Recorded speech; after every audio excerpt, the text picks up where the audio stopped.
Oh, okay. Sounds good. Good evening. Welcome to the September 16th work session of the Jefferson County Board of Education. Is there a motion to approve the meeting agenda? Mr. Craig, seconded by Mr. Everett, all in favor? Ayes have it. Is there a motion to approve the minutes of the September 2nd meeting? Ms. Strange, Mr. Everett, all in favor? Ayes have it. Thank you very kindly. I should say at the outset of this meeting that Board Member Lister is way far away in Oregon, I believe, but she is online with us tonight, and she looks like she is really enjoying herself wherever she is. Our greetings from Louisville, and we'll see you next time.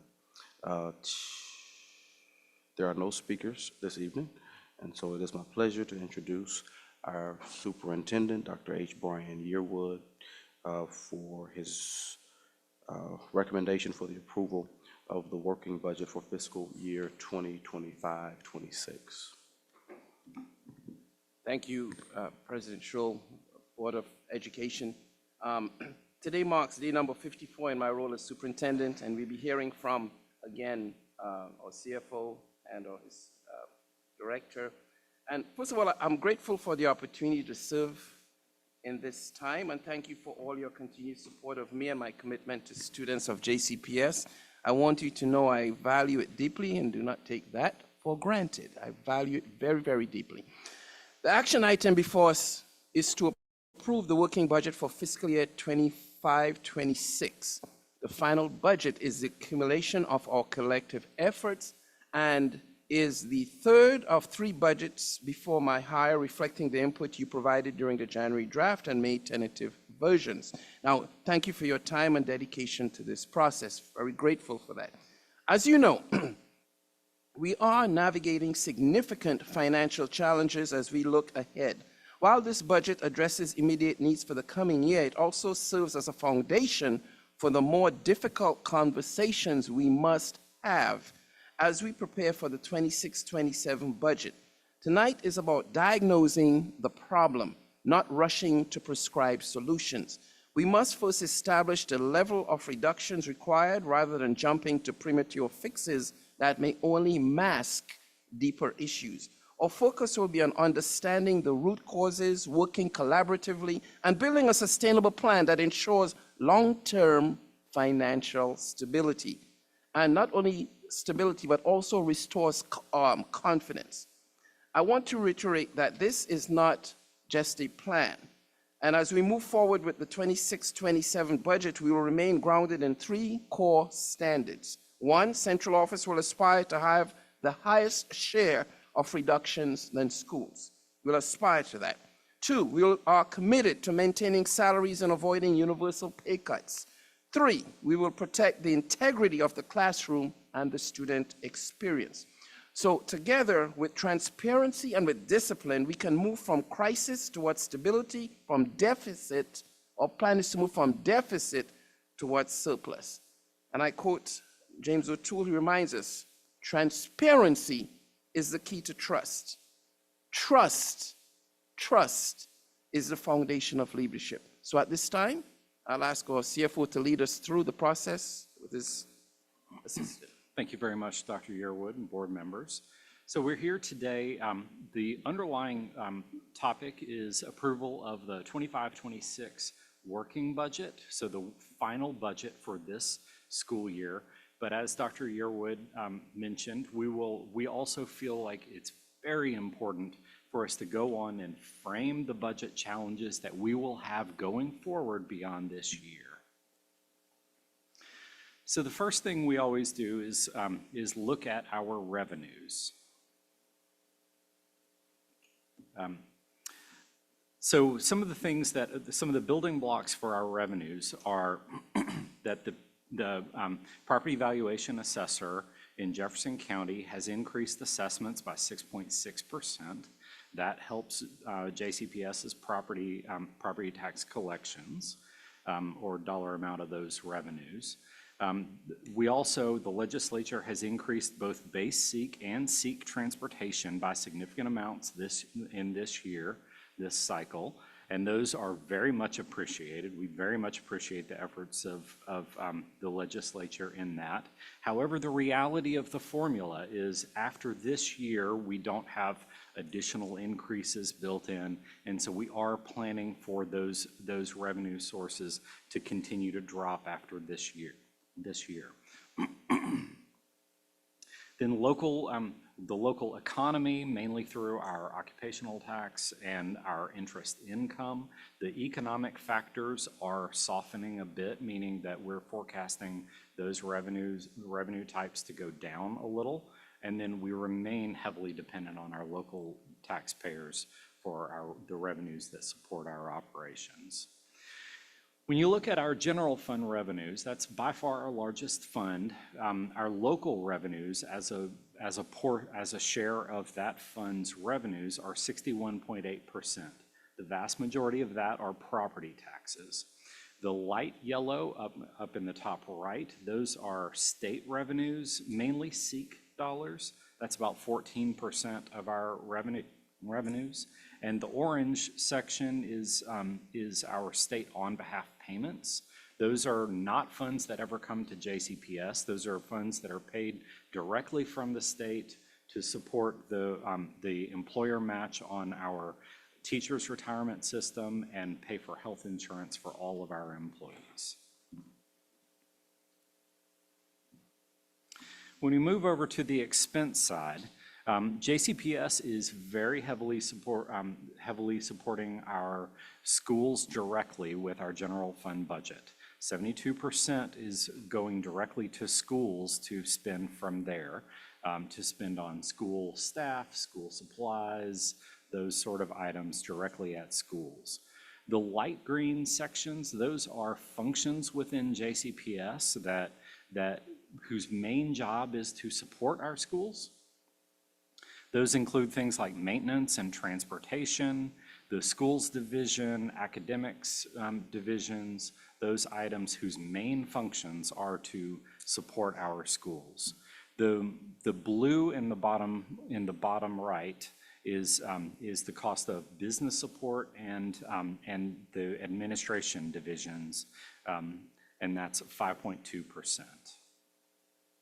So when it all boils down, revenues, expenses exceed revenues by $188 million in the current working budget.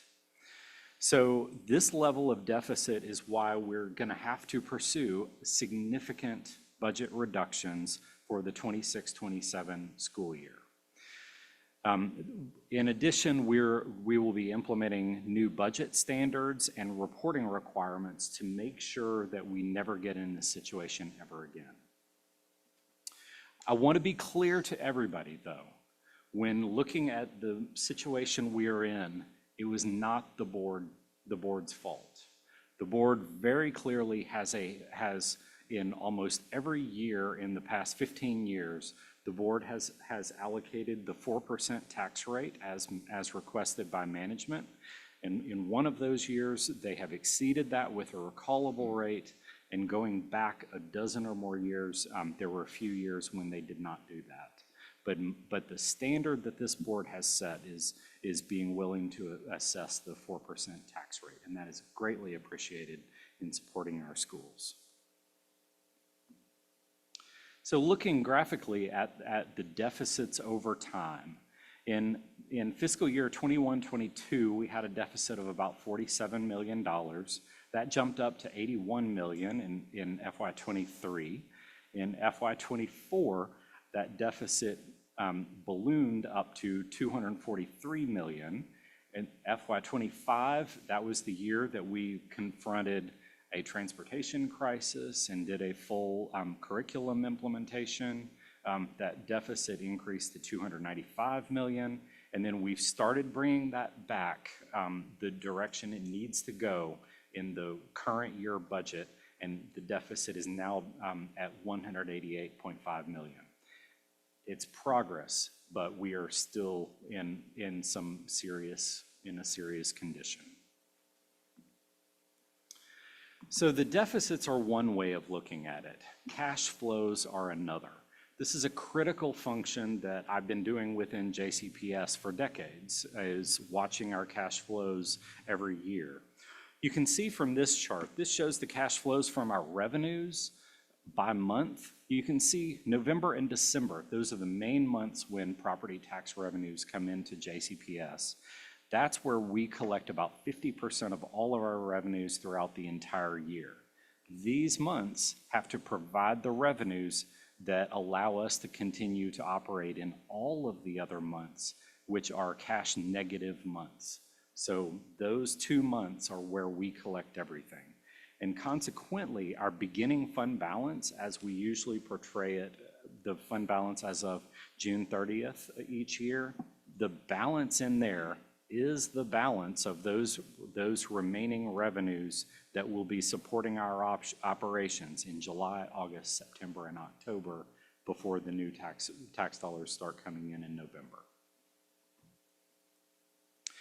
Now, you've seen this chart before. I've been putting this in board presentations for many, many years. You can see there are peaks and there are valleys on this chart. This shows over a period of time our cash flows, the effect of us spending down our cash to the lowest point in the year, and then November comes along, and over November and December, our cash balances shoot up, and then we start spending it down until we reach the next valley in October. Now, we reached a peak in December of 2023, and now we're starting to see both the peaks and the valleys drop. So then the question came, and what we have been studying so much over the past few years is how fast are we going to drop? So this is what it looks like, and it's not pretty. So forecasting our revenues and expenses based on many different factors. The current trend lines are dropping very quickly. So we are currently forecasting that our cash will reach zero in October of 2026, meaning just over a year from now. Now, cash is how we pay our employees and our vendors. We do have some flexibility in October of 2026 to be able to continue paying our bills. And we would usually, the very first thing we would consider is by selling off some investments in our portfolio. Once we start doing that, then we will be investing less, we'll be earning less interest income, meaning we will then further be hurting our position. However, when you extend beyond October of 2026, we still are going downward to where it becomes dangerous for us to be able to continue and onto the valley in October of 2027. That's the point at which the district will be in very serious trouble if we don't do something now, meaning something prior to January that's solidified in the January draft budget for the 26-27 school year. So at this point, I'd like to turn it over to Dr. Aberle for a discussion about how we got here. Right, before I speak on that, I do want to say that I've sat before you all under a different leadership and a different CFO, and we've mentioned our deficits in the past and said, well, we have the cash and we have fund balance to cover this for the near future, but hard decisions will be made. Well, we're at that time in the future where hard decisions have to be made. So to understand where we go from here, we need to understand how we got here. The first thing I do want to emphasize on this slide is a bit of a celebration, but also a recognition of the cost of what we've done. $118 million over the past few years have been strategically invested in improving our facilities, much needed. Audio enhancement initiative costs us nearly $30 million. The athletic fields improvements that we are currently engaged in at present have cost us up to $20 million. And our weapons detection program cost us about $4 million for implementation. Additionally, a couple years ago, we did renovated playgrounds to the cost of $3 million. But if rather than looking at it by program, if we look at it like from year to year, and this is in the tentative budget and it's in the working budget as well, but I want to speak specifically to it. I know there's a lot of words up here, but I'm going to focus on kind of the big picture stuff. If you look at the deficit from fiscal year 21-22, and then fiscal year 23 is the 22-23 school year, our deficit increased by nearly $100 million. Where did that come from? Well, first off, we recognize the much-needed COLA in fiscal year 23. A 4% COLA costs us in actuals expenses of $10 million per 1%. It's easy math there. So that was a $40 million contribution towards our deficit. If you look at the unassigned beginning fund balance from 22 to 23, you see that it went really large. And if you recall back then, we had large savings coming due to ESSER. So a lot of the expenses that otherwise would have been put in general fund we utilized those federal dollars. And because of over $500 million in this federal grant, we were getting tens of millions of dollars worth of indirect costs, which are allowable under law that were coming as revenues out of that grant. And then finally, there was the tax referendum that was passed, but since it went to litigation, we weren't spending that money during the fiscal year 22, so it built up in 23, which is why you see our fund balance go so large. When you look at the expenses in fiscal year 23 that were added to general fund, that's where you see the audio enhancement. That's also when we began the first of our racial equity funds, and I sat before you talking about what we're doing and how much it costs, and those are recurrent costs since then, as well as our school safety administrators prior to our JCPS police force were implemented in fiscal year 23.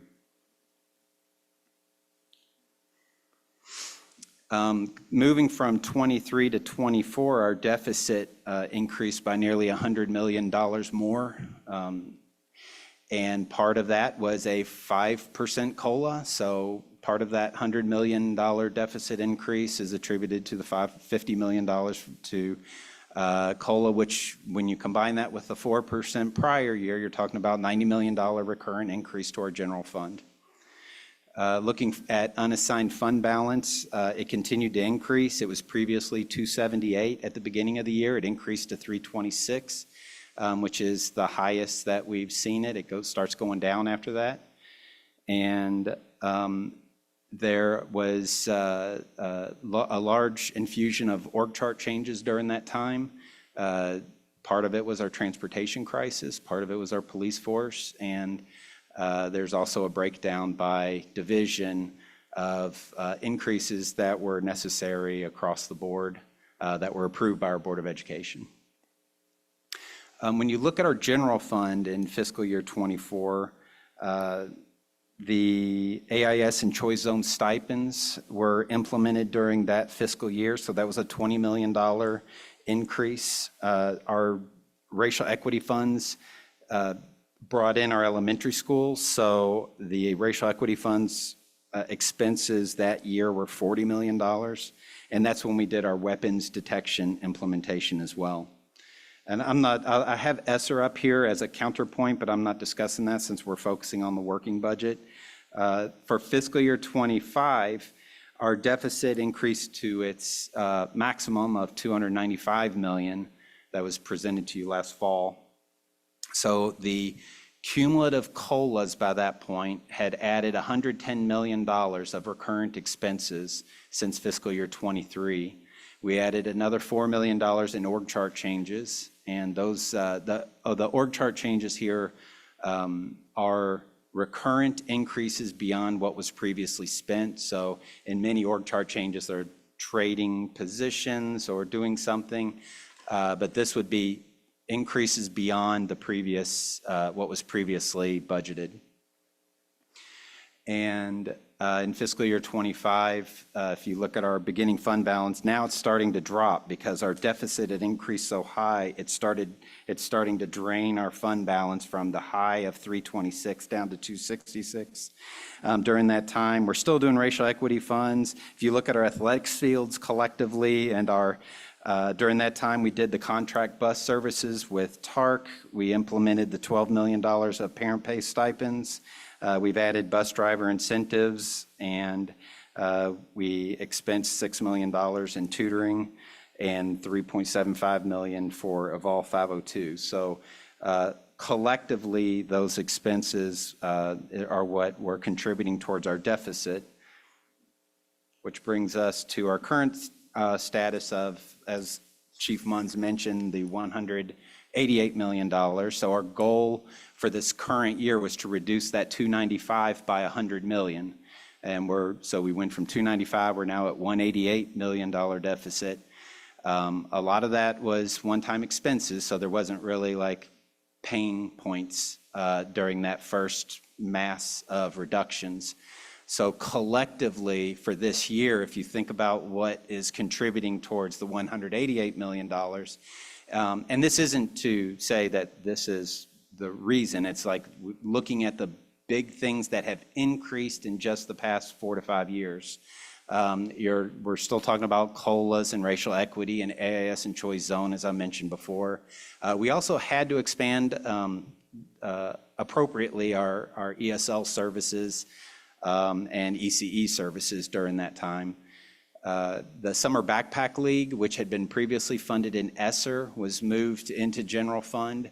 I didn't mention on the previous slide, but in fiscal year '25, because ESSER was starting to run out, we wanted to maximize those dollars. So we pulled all the positions that are shown on fiscal year '24 and fiscal year '25. They were pulled out of general fund because their fringe rates are so much higher in a federal grant. So we put them in general fund to the tune of somewhere close to $10 million in positions or so. And then finally, as we kind of wrap up here, we're currently supporting the nursing needs of our students in the post-pandemic world.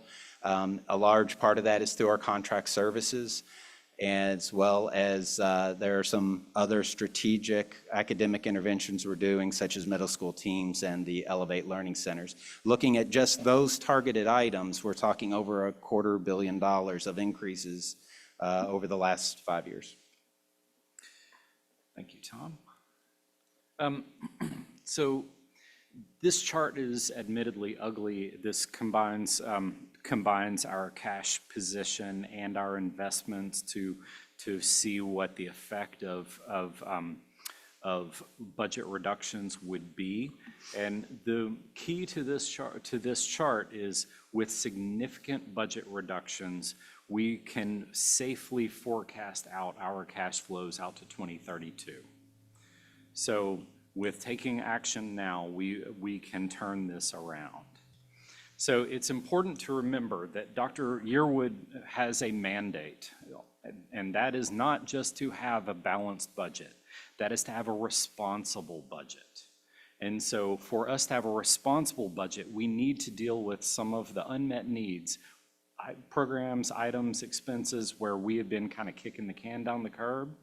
Those items are things like dealing with some positions that may be being paid under market, as evidenced by our vacancy rates, items like Chromebook replacement to make sure that all of our students have resources in the classroom, items like bus replacement, some facilities needs, items like that.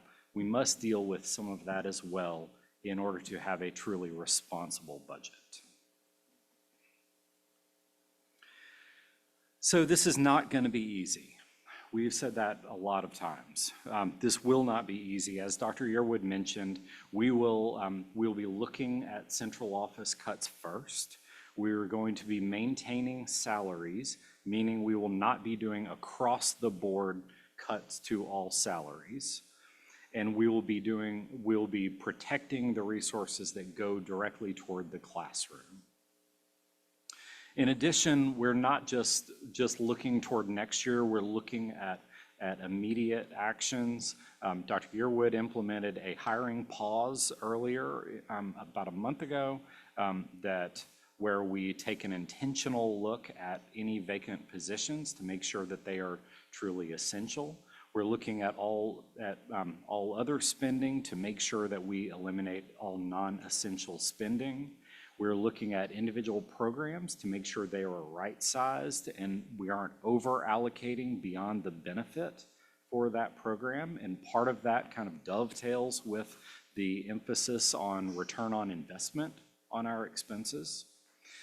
Then Cabinet has already gone through and taken a look at their individual division budgets and recommended reductions that we'll be reviewing this week. And then finally, there are going to be financial reviews by both internal audit and the Auditor of Public Accounts reviewing this and other financial operations. And with that, do you have any questions?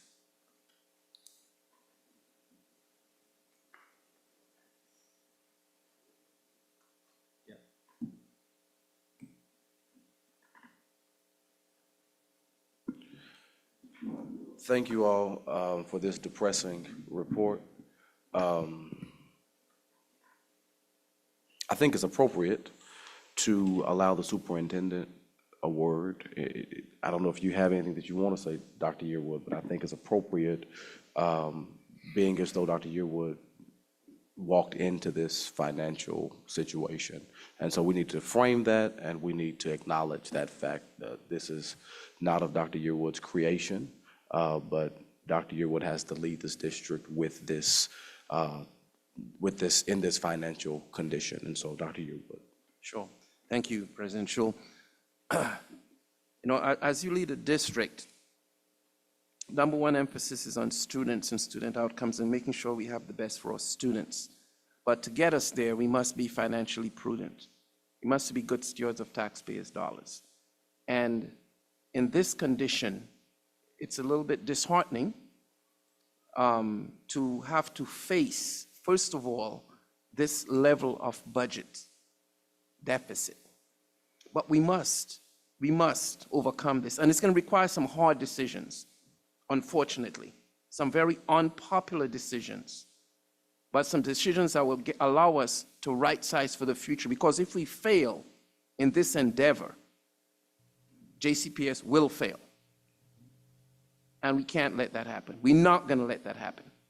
So we have met, and we keep meeting, and we will fix this once and for all so that we can never come back to you with this depressing news. We have to fix this, and we will.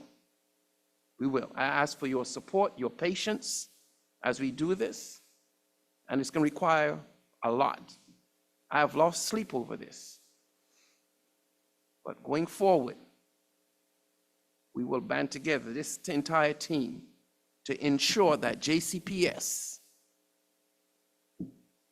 does what it says and is a fiscally responsible entity because of the decisions and the processes that we are putting in place. Thank you. Thank you, Dr. Yearwood. Mr. Bass.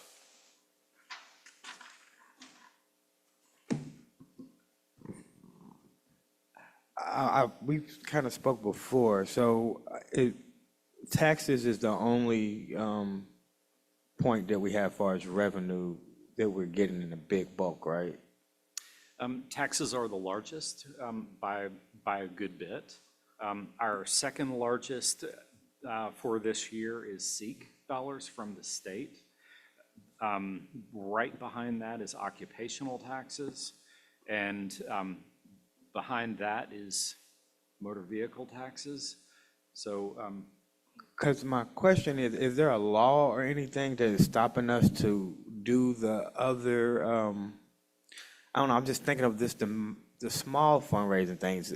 Anything right now is going to help. So is there any way that we can call Texas Roadhouse, have everybody, it's scary because we're fighting for the babies, and I'm afraid that, well, I know I have confidence as a team that we're gonna do this right, but is there a way, what is blocking us from getting money? Like, or is there a law that's stopping us from doing such? No, there is no law that would stop us from doing like fundraising, additional items like that. We have a department whose job is, and who I believe does a very effective job of combing through, looking for additional grants that are available and looking for ways that they could be applied within JCPS, those grants, if we were to be awarded.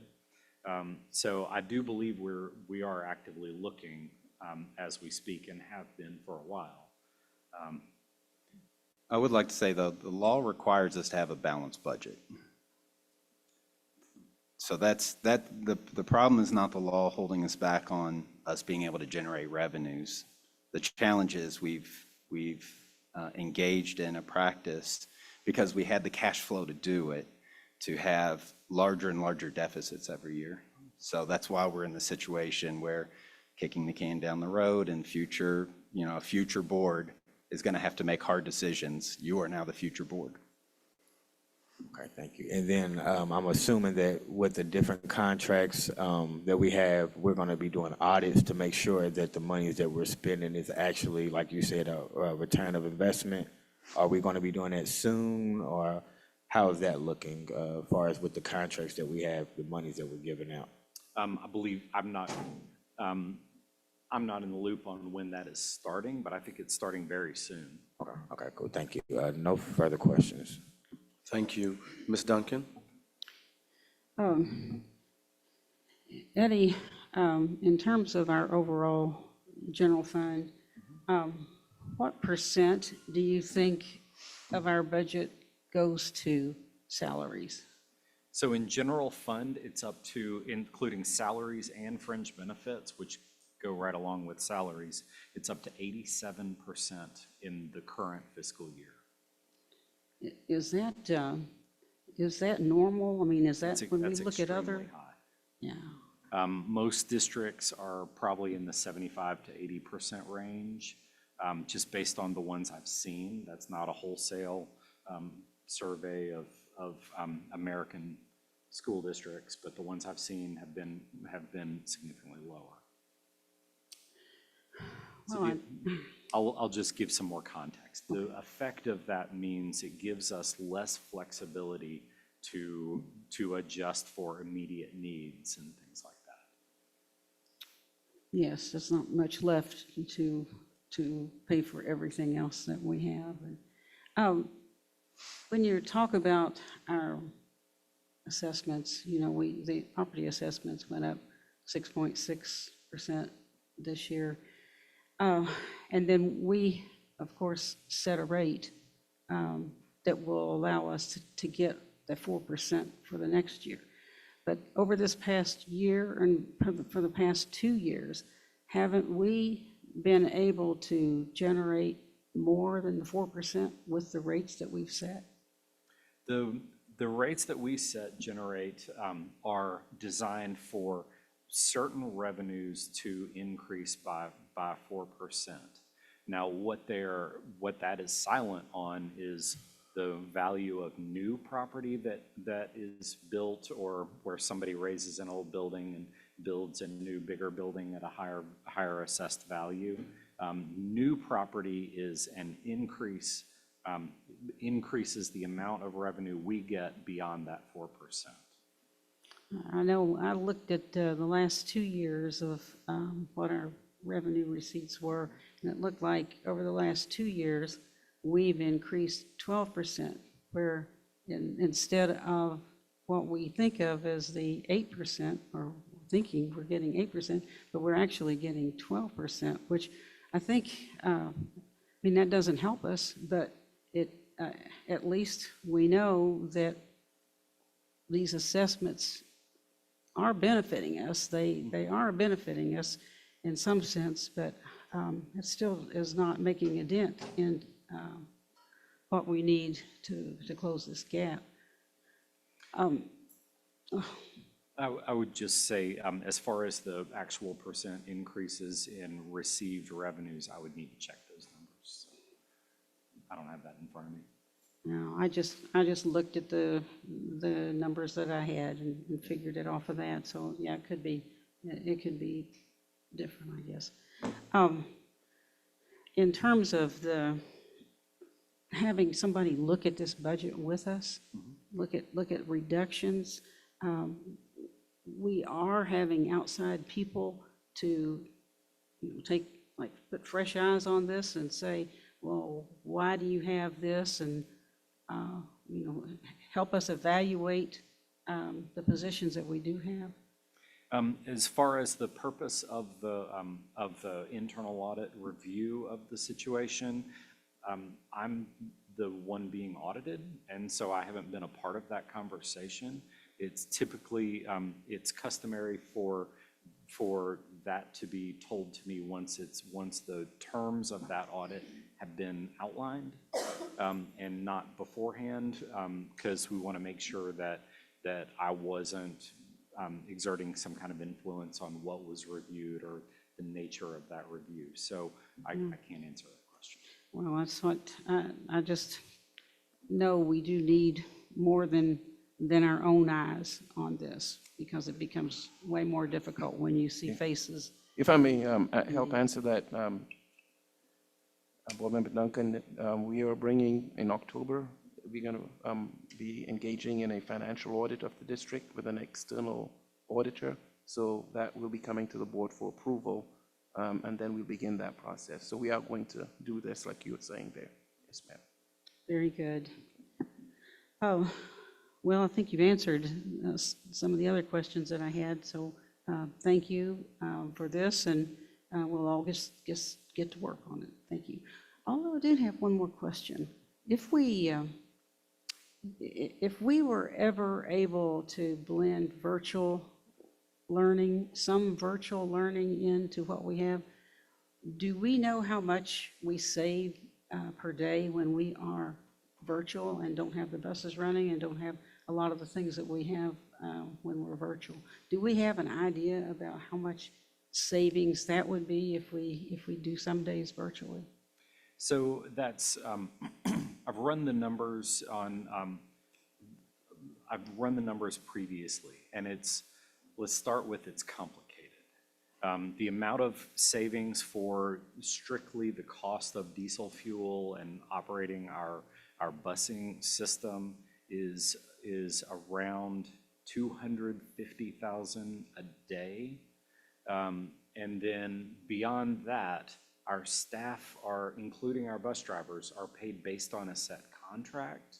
So it would be difficult unless we renegotiated, like if we did not have to have teachers to operate in this virtual environment, then that would be something we would need to consider and go through the negotiating process on refiguring. So a lot of our cost structure is very much set in stone, and those variables are let's just say every dollar helps, but they're not as big as you might think. All right. And then my only other thought would be how we could maybe somehow come up with a different schedule for, but the rest of the state isn't in this position, so they probably wouldn't be interested in that. So thank you all. I appreciate the report. Thank you. Mr. Everett? Just to set the baseline, the way we're able to pay for these overages, the 188 million additional that we didn't bring in, it is from money we had left over from the previous years. Is that correct, how we're able to pay for these overages? That's true. Okay, cool. Is this everywhere? Is other school districts in the state facing the same issues as we have, or are we an outlier as far as how we've handled our money?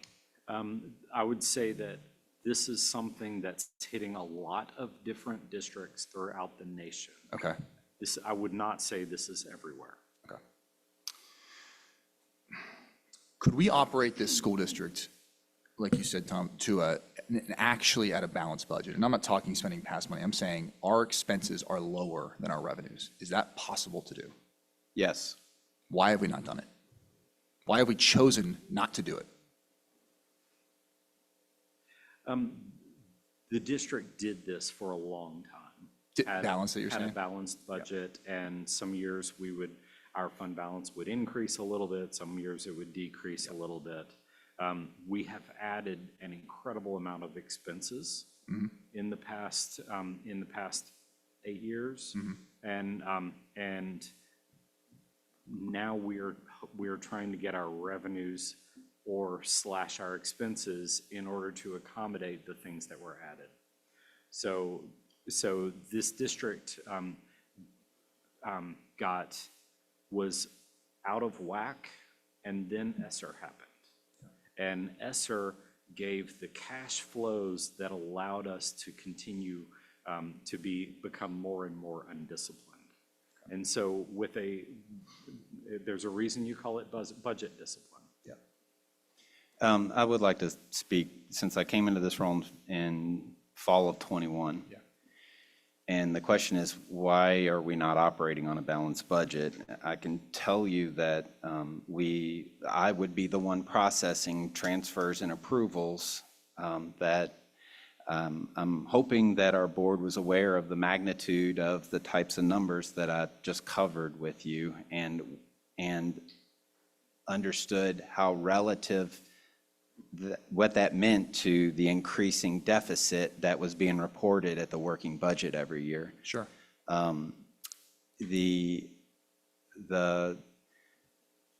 We've done a lot of good things without putting it in context of everything else we've been doing and looking forward to what can we afford this 3 years from now or 5 years from now. And that's where the type of forecasting that in all honesty, I don't believe I've ever spoken with the board about a forecasting model, a 5-year forecasting model. And it has existed for well over a year that Chief Munns and I have kind of worked out from both, with board members. I've met individually, and with RMAC when we've talked about it, and we now have a model that has proven itself over the course of 12 plus fiscal months of saying it's working, and the signs are irrefutably clear that next fall we will be selling off assets in order to pay payroll, and the fall after that we will not have enough assets to sell off anymore. Yep. And we will not reach that point because at that stage there will no longer be a Jefferson County Public Schools, right? You cannot operate, you will not be allowed to operate that way. So the urgency of this that I wanted to emphasize here is this January is the draft budget for 26-27. That's the year that you have to recover through reductions to avoid the October 2027 fiscal cliff, because you can't have 2 years of reductions in the year that you have the fiscal cliff. So this is immediately urgent issue that must be addressed and resolved by your all's approval of the draft budget in January. But Eddie and Dr. Yearwood, you guys feel, like you said, confident that your forecasts now are good and we won't be in the situation again. Is that correct? The reductions that we're working on now and have not yet achieved. Sure. But the reductions that we are working on now will put us in a positive cash flow position through 2032. And to speak exactly clear, there is not a plan in place currently, but once we identify what that number is that we need for reductions, that plan, when implemented with fidelity, will save this district from insolvency in October 2027. And you could use that number you get to project the years ahead? Yes, sir. Okay. And I'm not going to ask my other board members this right now, but if we can operate underneath our revenues, as a board, and as you put it, you guys brought things to us, and I wasn't on here, but we approved them in these past years to put us in this situation. Could we put in place something that says you are not allowed to do that? We already have a plan that's in draft form that is floating around administration that not only puts in alignment that concept, but has 4 different marker points during the year and uses the board's audit committee, RMAC, to be the review point and the signal bearer to if something comes up, because budgets always have to have a certain amount of fluidity, and we don't have that flexibility inside of our budget. For example, we had a school where we found that they reported that their gutters were leaking. And then when we went to look at the school, they were leaking into the building, and there was all kinds of other damage that would have been structural if we hadn't fixed it. And so we have to fix those things. Makes sense. We need the flexibility to do those. So within this plan, we have markers where we report revenues versus expenses. Deviating from a set standard that we set at the beginning of the school year, then we have to explain it to RMAC, because either it indicates that something catastrophic has come up that was not forecastable, or that something should have been. We should have a budget built that can sustain facilities emergency projects. We should have a budget that's built that can sustain those items. And if we don't, then that's an indication that maybe we need to have lack of confidence in the CFO. And if I could rephrase your question, are there currently guardrails that would stop our new superintendent from saying, I'm going to build a playground at every single elementary school by next year? Yeah, that's my There's not currently anything that would stop the way our fiscal management works from the superintendent from spending any amount of money that he or she chose to do. Okay. And that's exactly why I've had many conversations with General Counsel Brown and Dr. Aberly over the years, like going back a few years, about what those controls would look like, and whether should they reside in board policy, should they reside through RMAC, but we're very interested in that. Cool. I know I've brought this up a couple of times, and we will be talking a little bit later about it, but our vendor costs. Eddie, I don't know if you know this off the top of your head, but roughly per year, what do we spend on external vendors? Probably 300 million. Have we gone to them to ask for a reduction? No, we've had some conversations with Ms. Abdelahad, who board member Craig introduced me to. Yeah. She has an effective program that we're very interested in trying to replicate, but we have not done that. Now, the majority of our non-contract and some of our contract vendors, one difference in our environment is that we do bids or RFPs for the majority of what we purchase. Of course. But if we could shave off 5 to 10 million out of the other, then that's part of our reductions. Well, I think that's my question, is if we award a contract even through an RFP, say it's halfway through, and we say, you know what, sorry, man, we've got to ask you for a renegotiation. Again, I'm just going off of my professional experience. Right. Cities do this to us all the time. Halfway through the contract, mayor spent too much money. We need you to reduce your cost by 10%. You want to do it, or you want to ever want to work with us again? Have we done that? And why can we not do it? We can do it. Okay. I think the 300 million number you used is all funding sources, right? It's not just general fund, because the Oh, yeah, 300 million I'm sounds just like a like- big number. Hey, we can save it. Yeah, no, I'm just saying, yeah, everything we spend externally, if we got 2% reduction in that number, it would be pretty nice. You know what I mean? I would think a lot of vendors want to stay working with JCPS at the size that we are. Yes, sir. And so that might be about 50% general fund, so 150 million general fund, because construction fund is an abnormally large. Sure, of course. Fund for contracts. Yeah, okay. And then last question is, when I look at the cost, and obviously what has risen so much, the COLA is clearly it, right? I mean, our cost for our employees has gone up tremendously, and I've never been a part of those negotiations, but when you're negotiating with the unions to come up with those numbers, I'm assuming that we're saying, hey, we can't afford this. How does that work? And I don't know if you guys can describe it, but like when I look at that number, I'm like, it doesn't seem like that was brought up. So, I mean, those we wouldn't sign on to something that, that we didn't think there was a possibility of affording. Okay. So, yes. And again, I also want to acknowledge, I know that you two have not been here from the beginning with all of this, so I'm not laying it all on you, and I appreciate you all being here and being transparent. So thank you. Absolutely. Ms. Lister? There, can you hear me?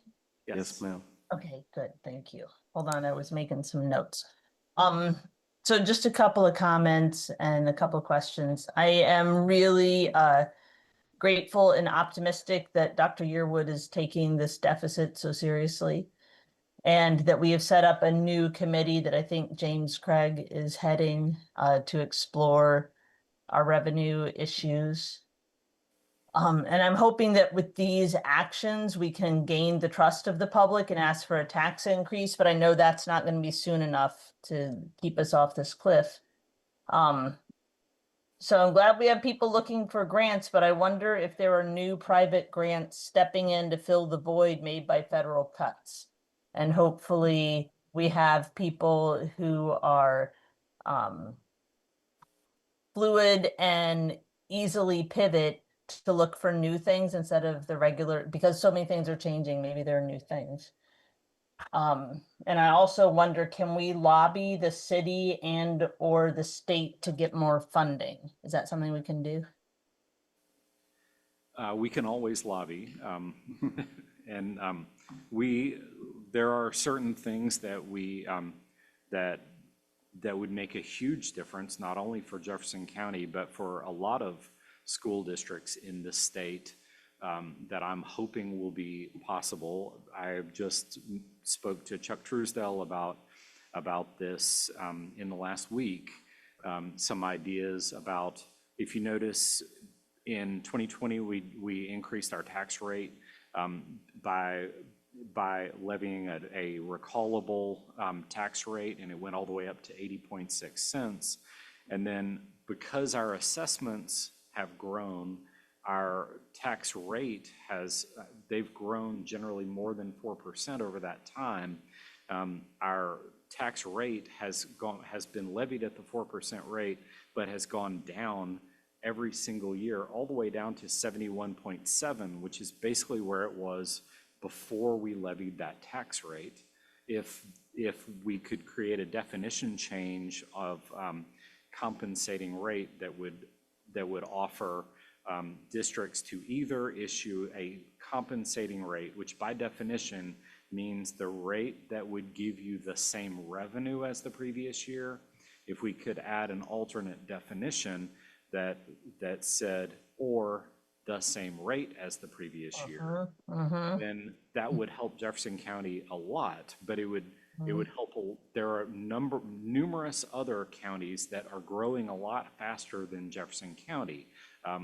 Not far from here is Spencer County out in Taylorsville area, and they're growing at a faster rate than we are. And there are numerous other counties, and it would help them even more.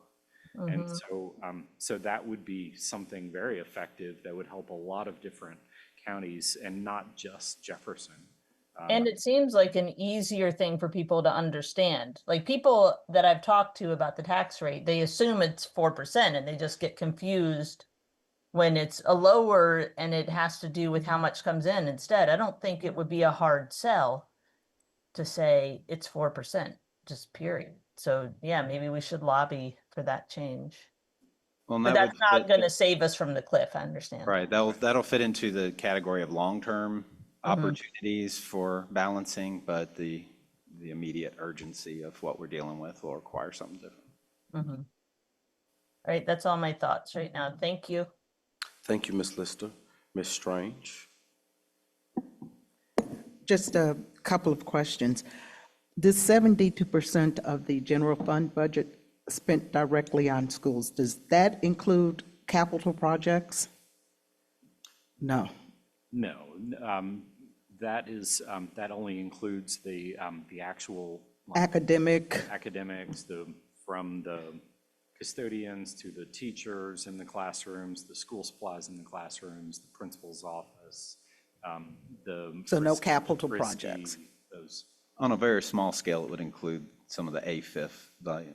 Okay. Right, so there are smaller school-level construction projects that are funded out of general fund that would be allocated at the school level, which is why you may see small spikes on any, if you dig deep into the data and you say, why did this school have this $1 million spike? It may be because of a construction project. Okay. Those construction projects are in total about $5 million for the whole year.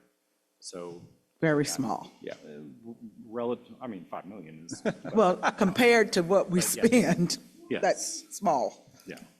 And then you mentioned that other revenue sources like occupational taxes, car license taxes, are we opposed to looking at doing any of that? Asking for increases? So our motor vehicle tax, we're at the state maximum. And so we've done everything we can there.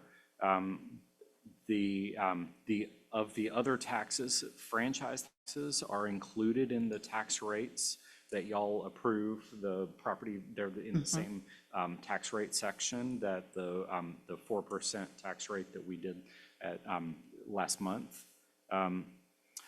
What other taxes? There's a utility tax that we don't do.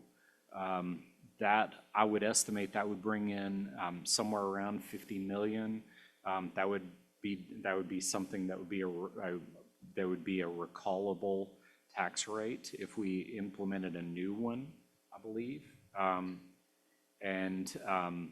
There are a number of other taxes that we implement, and the only one that we're not taking advantage of are the utility tax and we have the option of assessing more property taxes, either through like a facilities nickel or through just a higher tax rate. Okay, now when you say utility tax, I know what I have in my mind. What does it formally mean? So it is what you think it is, but it's also like your cell phone bill and Yeah. items like that. So it covers a lot of, I don't have the formal definition here, but it covers those sort of items. And since I've been part of these discussions in the past, the reason I understand that our board has not gone that direction is because of the disproportionate impact on our families based on their income. So the impact of utilities on one family versus another is so much greater. Something to consider with that. Most you. other school I'm districts, sorry. I'm sorry, most other school districts in the state have a utility tax. Jefferson County is one of the only, if not the only, that doesn't have that. But we have an occupational tax, which not that many do, but more and more do every year. But there's a special dispensation in state law where our occupational tax is 0.75%, whereas others are 0.5%, limited to 0.5%. Thank you. Sure. Mr. Craig? Could someone in finance or legal put together a one-pager for members of the Board of Education that delineates every tax available to school boards in the state of Kentucky to levy and what we are in fact levying, so that we have crystal clarity going forward with respect to what is available to us? Eddie, we do have each month on our consent agenda cash flow statement of sorts to let the board know where things stand, right? It's a balance sheet and income statement. Given the severity, given that you are alerting us tonight to the fact that we're facing insolvency in 13 months, should we have a report from you orally at every board meeting going forward with respect to where we stand on the cash flow statement? Sure. 2 minutes at the bottom of the agenda to say, we're safe, we're not closing schools tomorrow. Fair? Sure. Superintendent, would that be a prudent Yes, sir. oral report for us to receive at every meeting?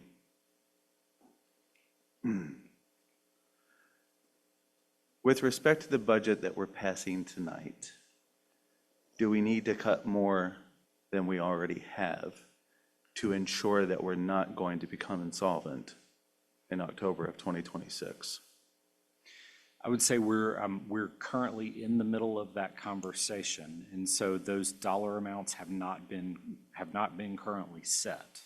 So we're looking at all the cuts that have been proposed. We're looking at other cuts beyond what has been proposed, and we're going to cut everywhere we can because we want to ensure not just hope for. We want to ensure that this district will be solvent and ready to launch.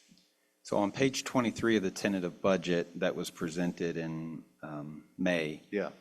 we emphasize the reductions that were for this current year. So from here forward, when we talk about reductions, we're talking about a plan that does not currently exist for next school year, and a metric, a measure, a goal that has not been established yet, but needs to be established by our draft budget in January.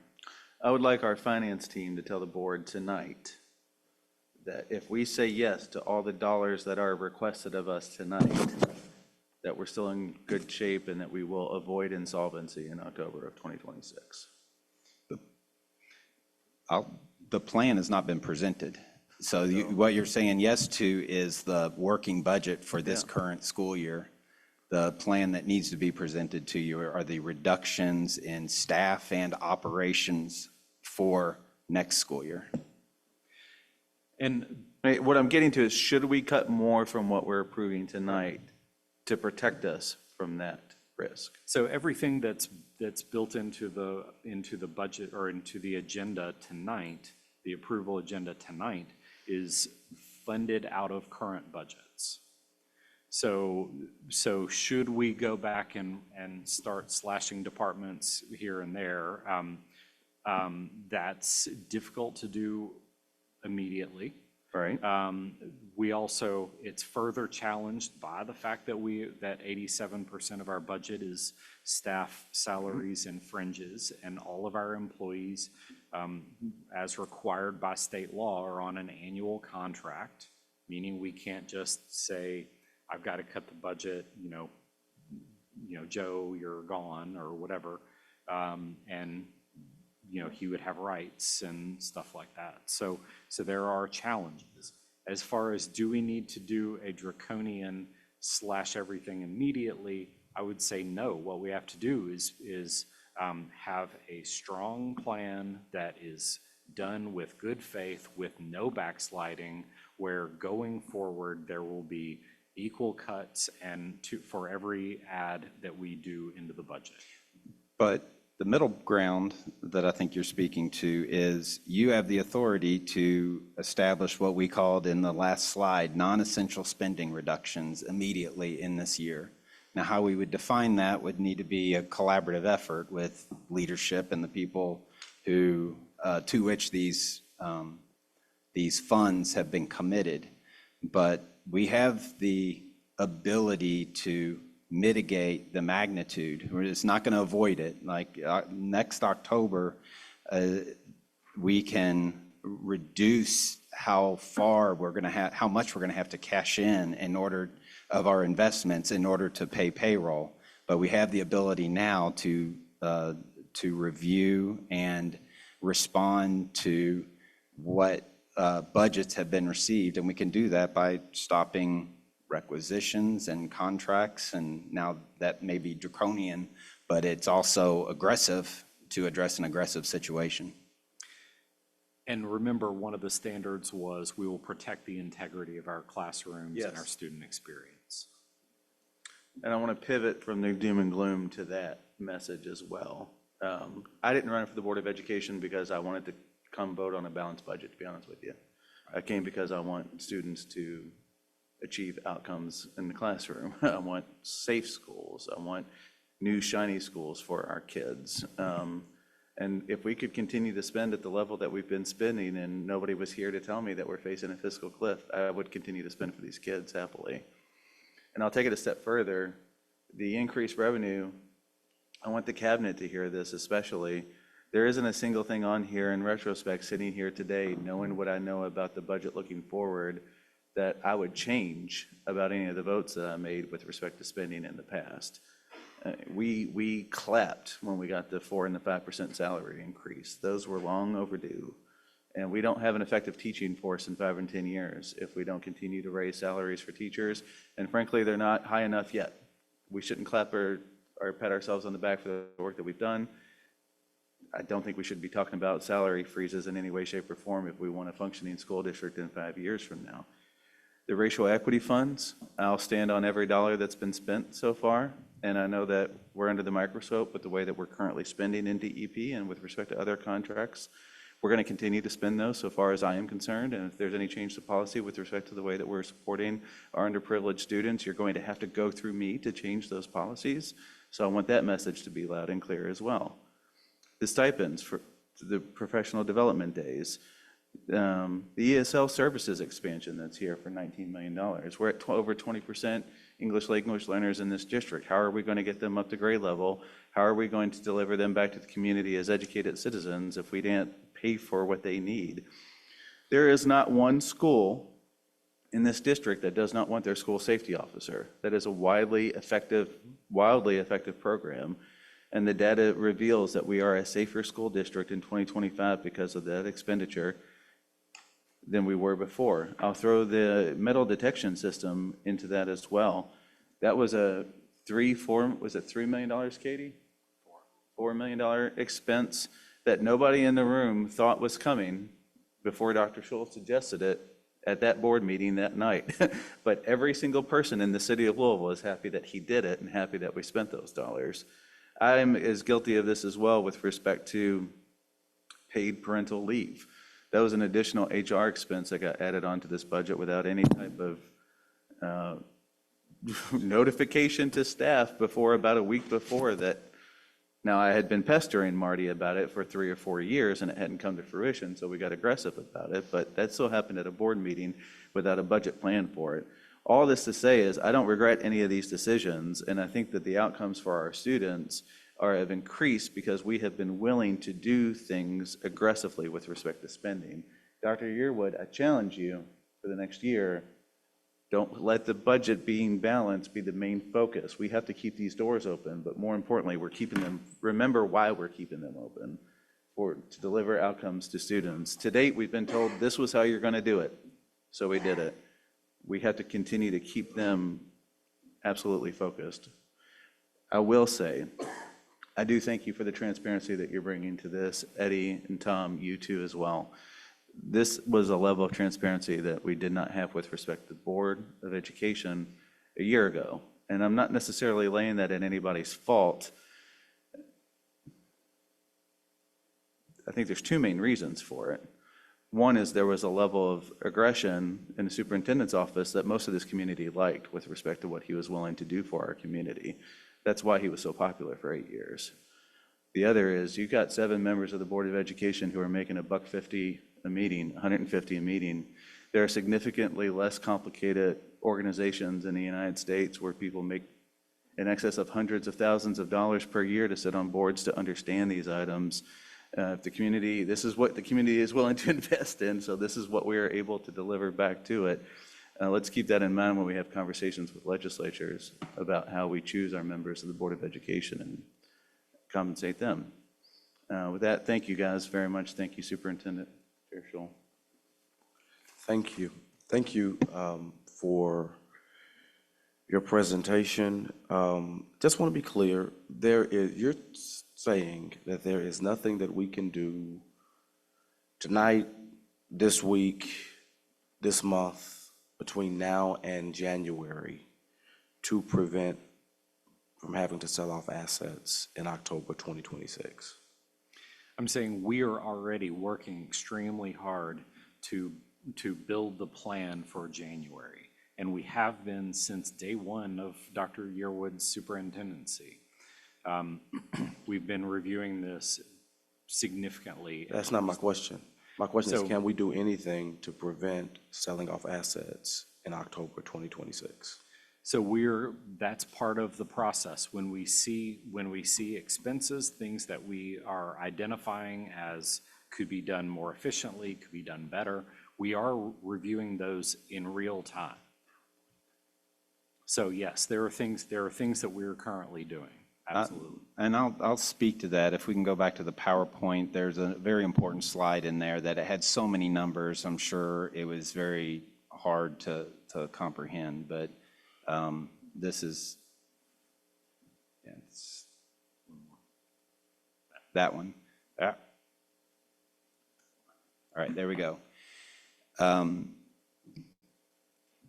So it's very hard to see, but the fiscal year 27, which is that October is 2026, so 26, 27, we're going to start the year at $208 million, what's called cash in hand. It's a particular munis code that when we're saying our cash flows, we would, if we look backwards in time to fiscal year 21, where we were in a financial crisis within $1 million in the bank, and that was it, we had $222 million. We started the year with $222 million.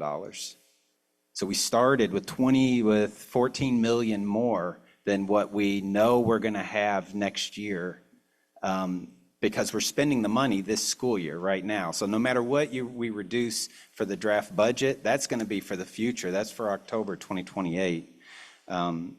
There is nothing to indicate that we have sufficient cash on hand to meet payroll without moving investments.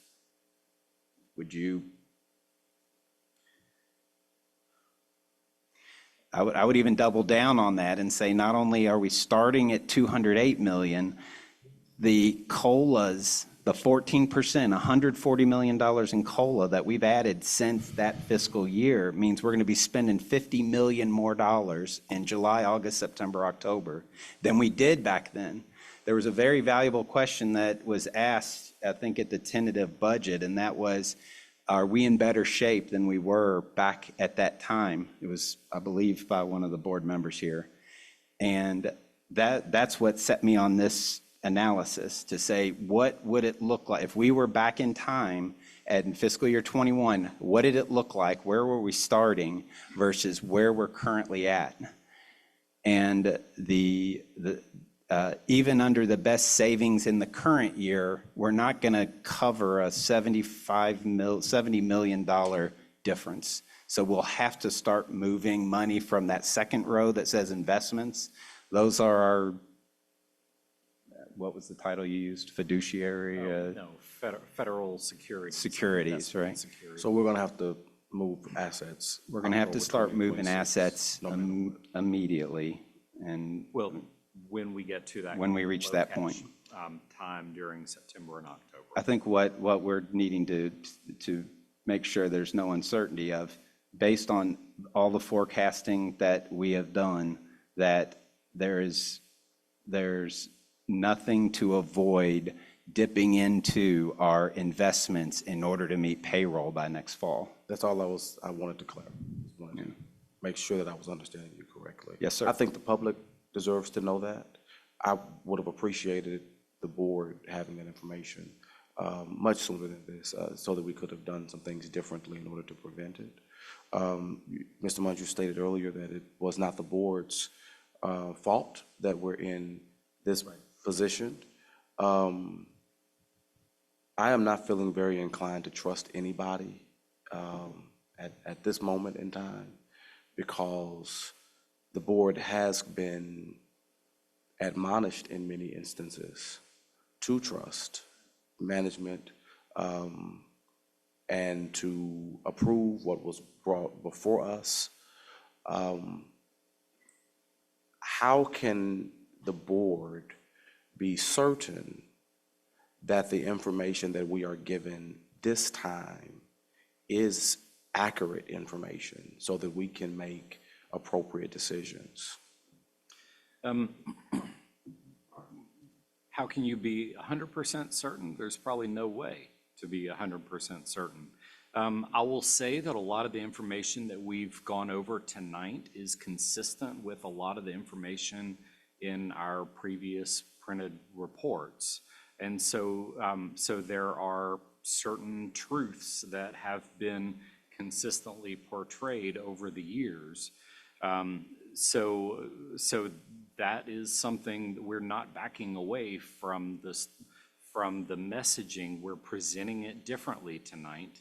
And that's partially because if we have presented it in one way and then that message didn't seem to get through, then we need to rethink how we explain things. And so that's what we continually try to do to communicate effectively. I would say, as Dr. Aberle mentioned, with our forecasting tool, we've been unpleasantly pleased that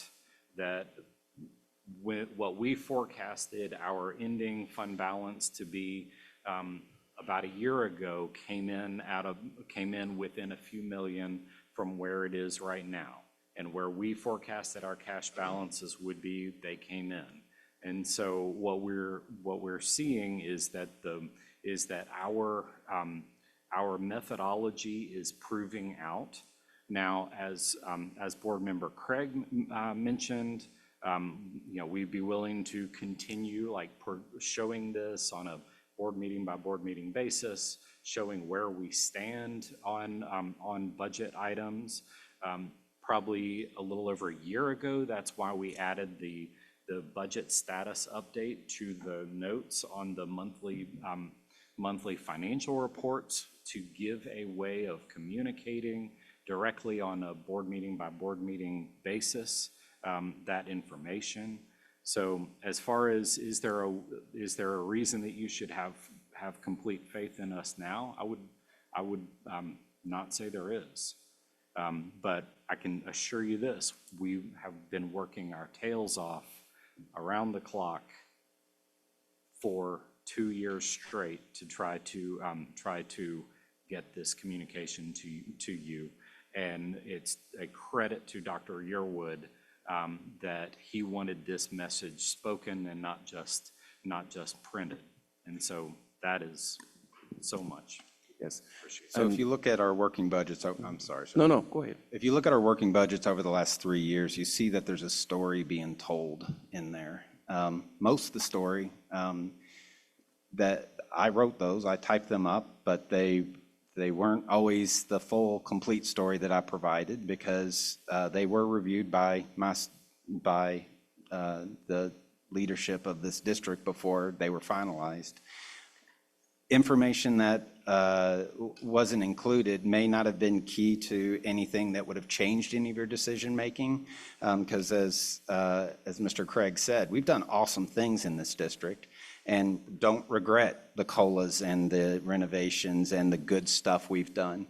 But we've also been transparent in saying, look, we're able to do this because of a special situation. We had a very large fund balance as a consequence of ESSER and a delayed tax increase that we essentially got 2 years worth of it at one time because it went to the Kentucky Supreme Court. So we got this influx of cash that kind of made money not a barrier for the immediate future, but the long future. And instead of doing this in maybe another strategic way where that funding cliff would be less, we did it in a way that now 80 million is the number just to maintain solvency. And then as Chief Munns pointed out, we can quickly identify 100 million in unmet needs that have been delayed, issues kicked down the road, and other things that we know are challenges that we've not been able to face because of the deficit. So am I correct to hear you say that you were directed to mislead the board in your narrativizing of the financial position?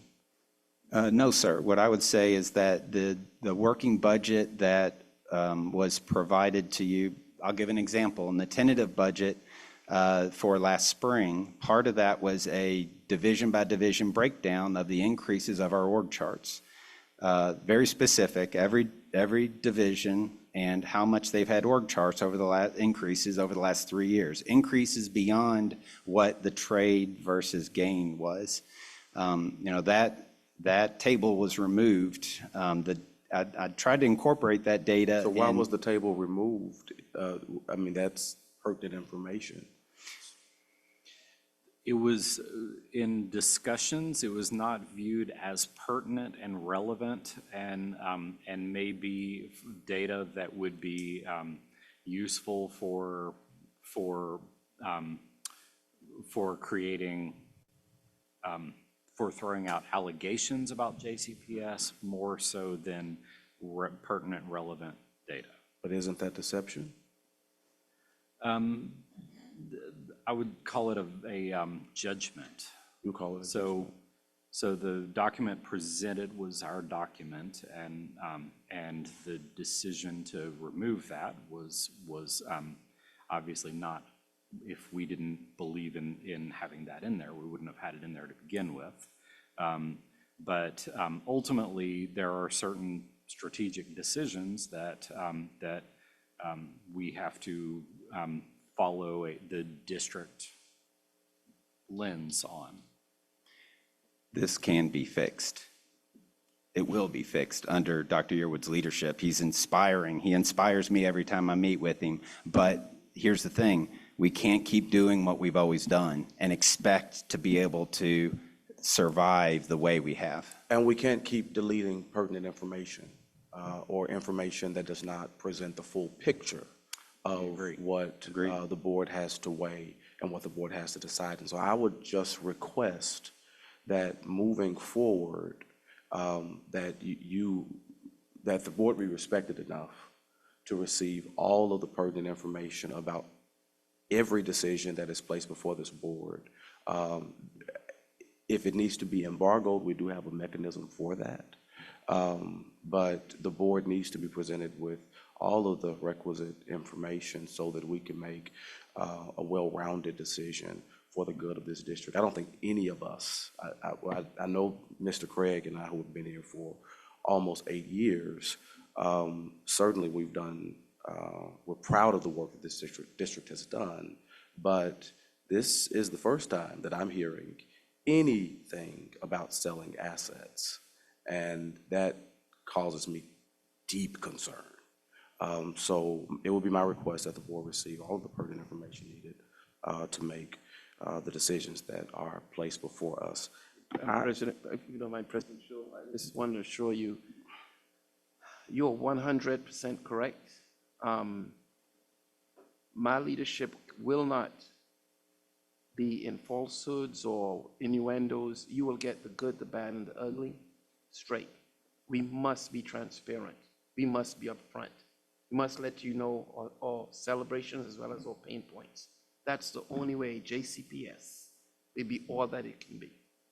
And that's what, I shared with my team, I shared with these individuals. We have to give you the real. We have to. Before we pass this working budget tonight, are we certain that there is nothing that can be cut from this budget that will help to bolster our position? I know it won't keep us from selling off assets October 2026, but should we table the working budget tonight in order to comb through the budget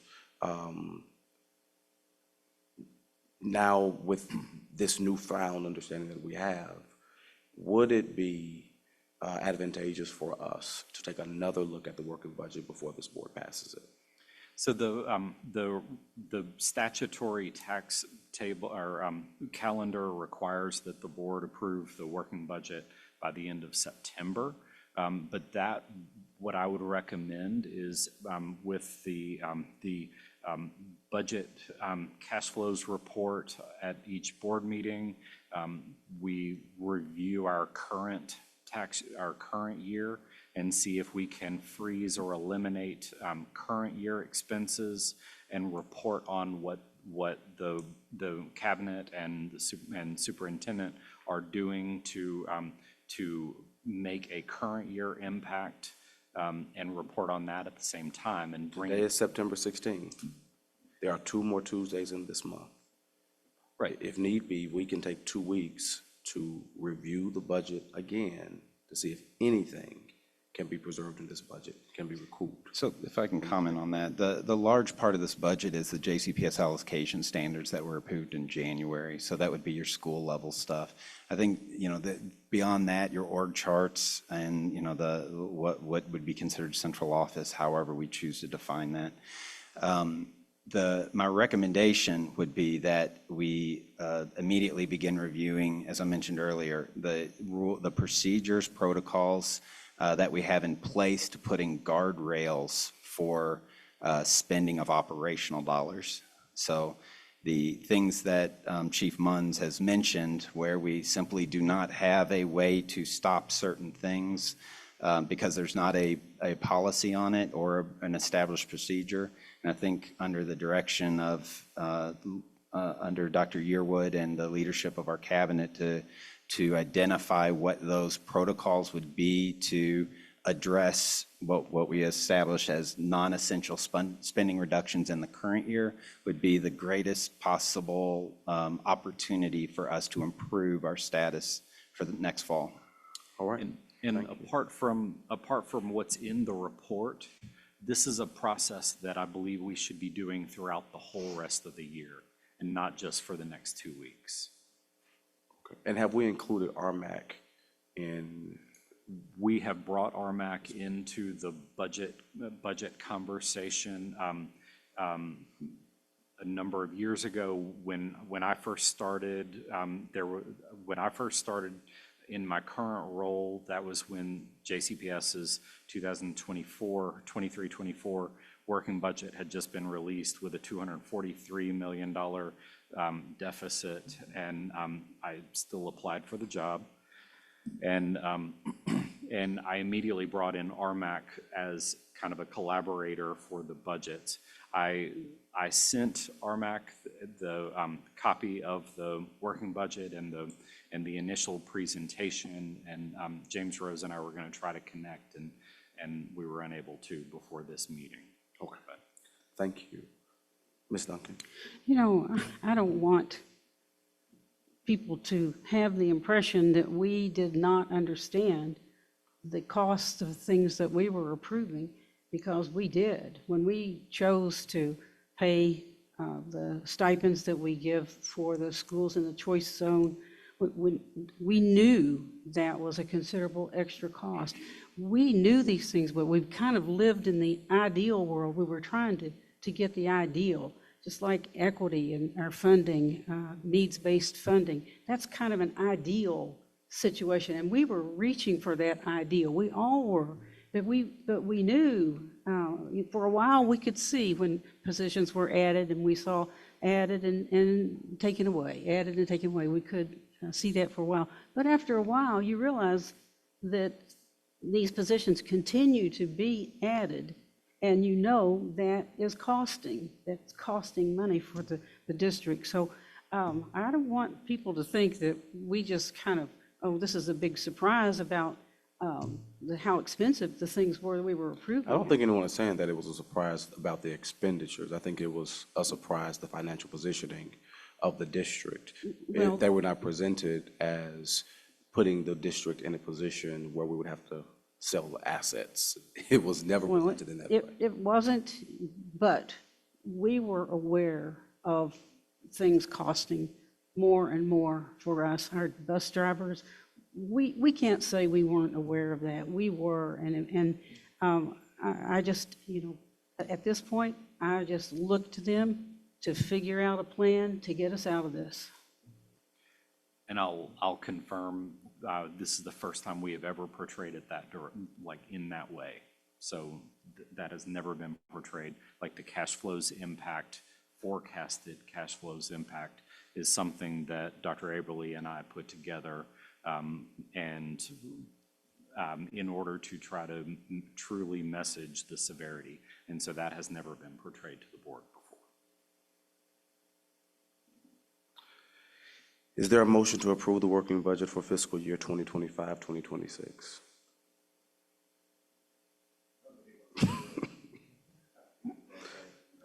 Mr. Craig, Ms. Duncan, all in favor? Ayes have it. Thank you. Thank you. Thank you all for your hard work. We realize you all have a Herculean task ahead of you.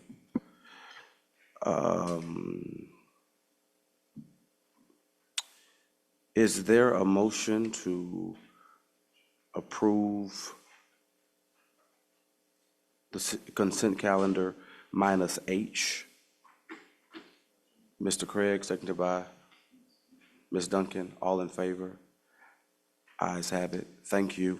Mr. Everett has asked to pull down consent calendar item H. Yep, so this kind of goes along with what we were talking about, Eddie. This is what we mentioned last time in regards to the services contracts again. So I know we spoke last time in regards to these non-competitive services contracts and just the process that we use to approve them.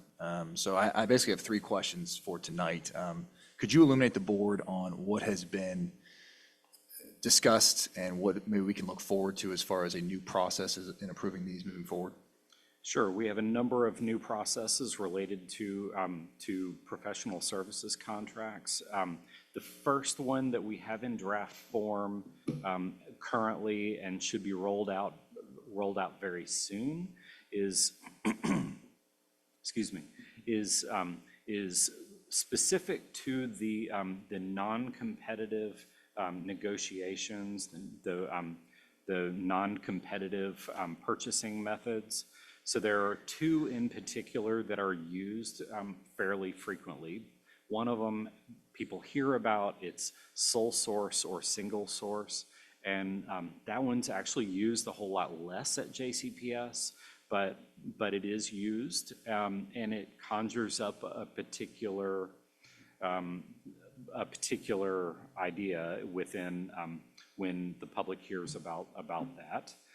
The other is services of a licensed professional, technician, artist, or educational consultant.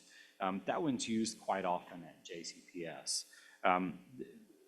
Those are commonly used. So what we want to make sure is, I know a lot of administrators at JCPS have contractual services that are where that is the documented way that they have conformed to the law.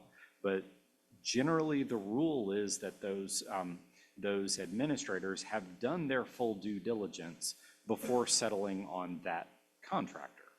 They just, because that's an allowable rationale within the law, they document that it complies with the law and they move on.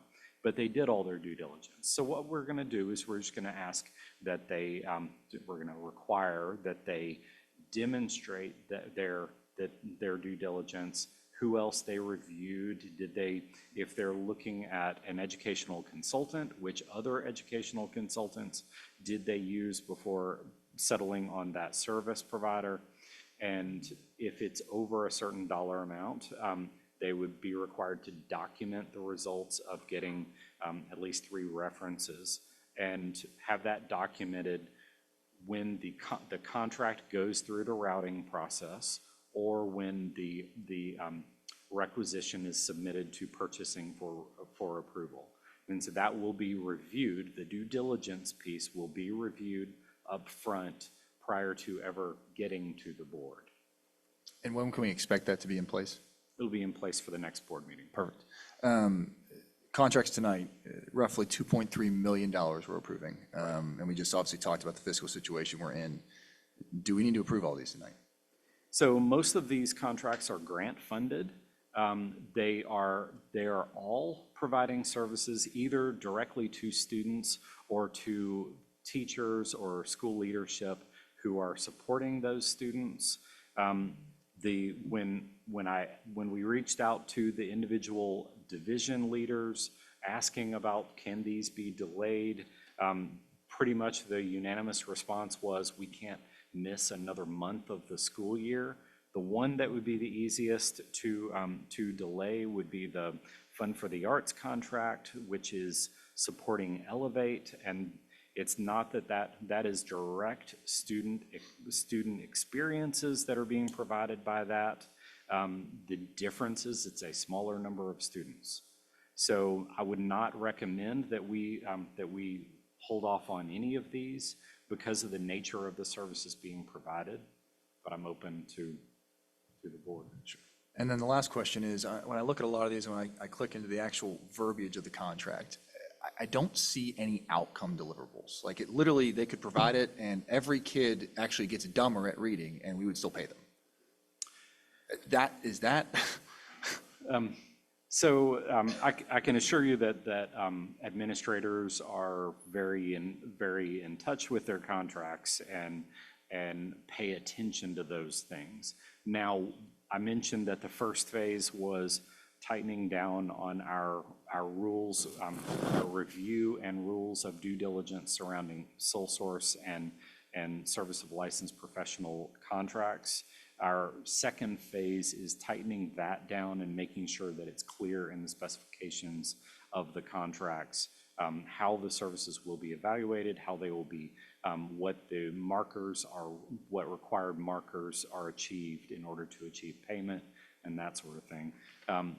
We're not there yet. I can't give you assurances that that'll be in place before the next board meeting, but that is on our very short list of projects that a few of us on cabinet are working on. Awesome. And I would just end with the comment to our last discussion about the deficit. I would just highly recommend we look at all of these and see, are we getting the ROI from them? Yes. I think there is a large amount of money that we could be saving on our vendors. Thank you. You sound like Dr. Yearwood.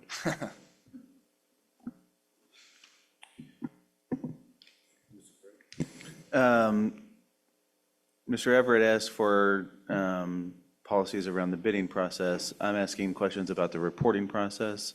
Can you update us on that? I had some questions for you about perhaps a spreadsheet of the total running list of contracts that we are approving and how that's presented so that we can know where these fit in the grand scheme of the budget. Okay, we have a running list, and so we can provide that.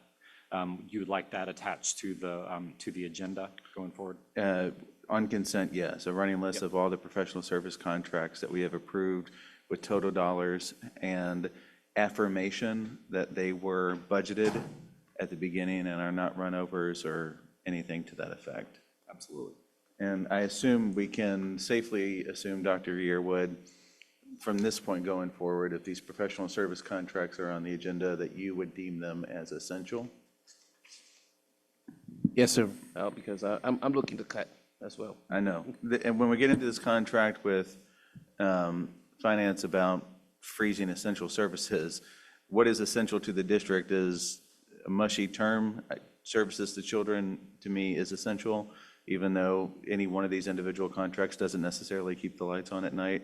But we are anticipating that all of these have had your eye and that approving them will not get us closer to the doomsday that we've heard about tonight. That's accurate, yes, sir. Thank you. Is there a motion to approve consent item H, recommendation for approval of professional services? Mr. Craig, seconded by Mr. Everett. All in favor? Ayes have it. Thank you very kindly. Is there a motion to adjourn? Mr. Craig, seconded by Mr. Everett. All in favor? Ayes have it. Thank you. Have a good night, everyone.